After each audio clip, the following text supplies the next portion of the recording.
अस्सलामुअलैकुम students. Exercise है 7.7। Question number आज हम करेंगे 11। क्वेश्चन नंबर 11 की स्टेटमेंट है prove that if rho is the radius of curvature at any point P on the parabola Y square is equal to 4ax and f is its focus, then rho square varies as F P cube. तो चलिए question शुरू करते हैं।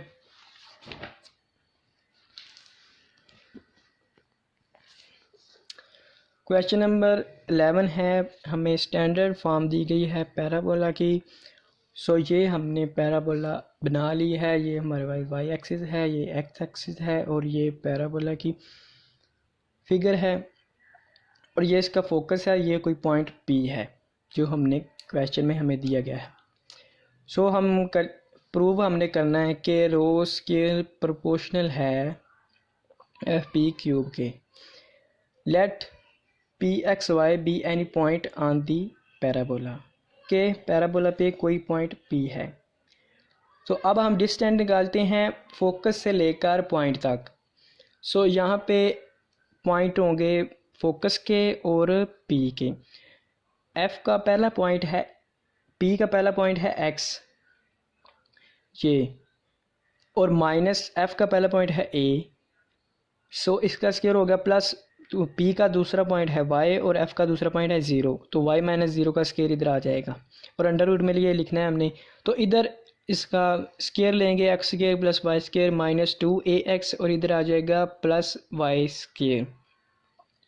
अब Y square हमारे पास equal है, question में हमें दिया क्वेश्चन में कि parabola Y square is equal to 4ax।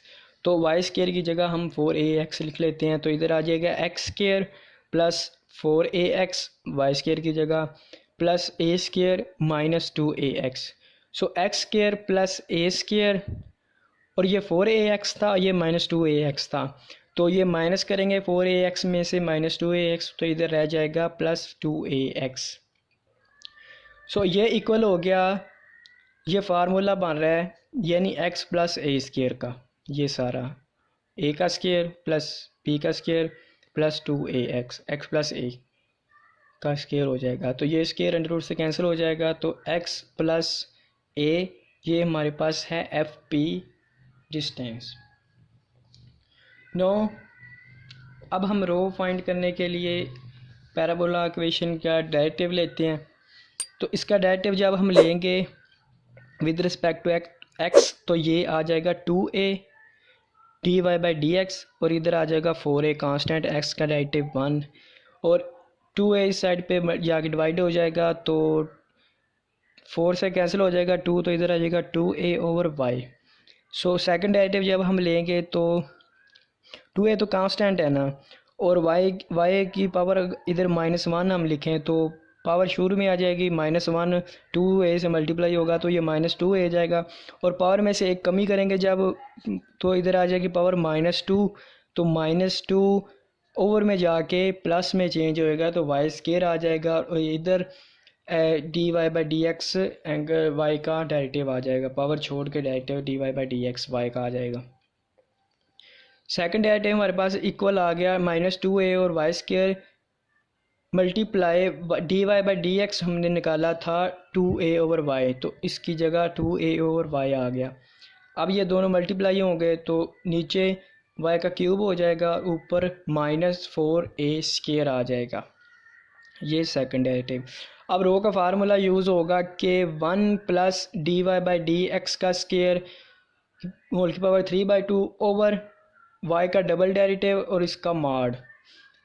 ये वाला फार्मूला यूज़ होगा 1 plus d Y by D x हमारे पास है 2a ओवर वाई, तो इसका स्क्वायर लिखना है तो 4a square over y square आ जाएगा और की पावर 3/2 ओवर y का डबल डेरिवेटिव यानी -4a square over y cube. ये मॉड में लिखना है।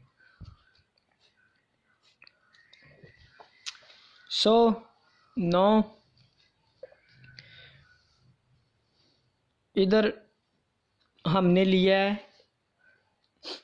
वाई एलसीएम लेना है हमने, एलसीएम लेंगे तो y की पावर 3/2 है ना, तो 3/2 ओवर में y की पावर कैंसिल हो जाएगी तो y का क्यूब आ जाएगा ओवर में एलसीएम के बाद। तो मैंने डायरेक्ट लिख दिया कि पहले हमने एलसीएम लिया, y square plus 4a square आ जाएगा, फिर y की पावर 3/2 ली तो y का क्यूब आ गया। अब just y square plus 4a square की पावर 3/2 रह गई है, y हमने बाय निकाल लिया, इसकी पावर हमने अलग से ले ली थी 3/2। सो वाई क्यूब नीचे वाले y क्यूब से कैंसिल हो जाएगा और इधर हमारे पास रह गया y square plus 4a square की पावर 3/2 ओवर -4a स्केयर। अब वाई स्केयर हमें दिया गया था 4ax के इक्वल, तो वाई स्केयर की जगह 4ax लिख लिया प्लस 4a स्केयर की पावर 3/2 और माड की वजह से ये माइनस प्लस में चेंज हो जाएगा, तो इधर आ जाएगा 4a स्केयर। अब इसमें से 4a हम कॉमन ले लेते हैं तो इधर आ जाएगा x प्लस a रह गया, इसकी पावर 3/2 है ओवर 4a स्केयर, 4a की पावर 3/2 और x प्लस a की पावर 3/2। अब आप जानते हैं कि x प्लस a हमारे पास है एफ पी के इक्वल, x प्लस a ये हमने निकाला था, यानी x प्लस a की जगह एफ पी लिख लेंगे, आ जाएगा 4a 3/2 की मल्टीप्लाई एफ पी की पावर 3/2 ओवर 4a स्केयर। अब हमने रो स्केयर लेना है। क्वेश्चन में हमें दिया गया है कि फाइंड करें then rho square varies as f P cube, तो इसलिए हमने रो स्केयर लिया। जब हम स्केयर लेंगे तो इधर भी स्केयर लेना पड़ेगा, तो 3/2 का स्केयर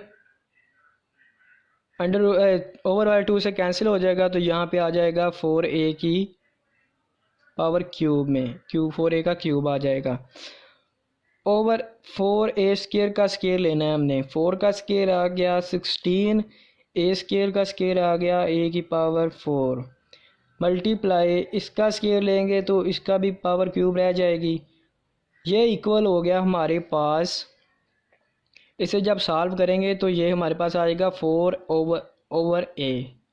इसे आप सॉल्व करके देख लेना कि 4 ओवर a रह जाता है और मल्टीप्लाई एफ पी की पावर क्यूब, एफ पी का क्यूब। अब हमने ये साबित कर दिया कि rho square proportional to f p power 3 जबकि 4a इज़ कांस्टेंट। तो यही हमने साबित करना था। उम्मीद है आपको कुछ ना कुछ आइडिया हो गया होगा कि क्वेश्चन हमने किया क्या है, करना क्या है। अगर कहीं कोई मिस्टेक रह गई है, कोई मुझसे मिस्टेक गलती हो गई है तो माफ़ी चाहता हूँ। दुआओं में याद रखिएगा। मिलते हैं नेक्स्ट क्वेश्चन में। खुदा हाफिज़।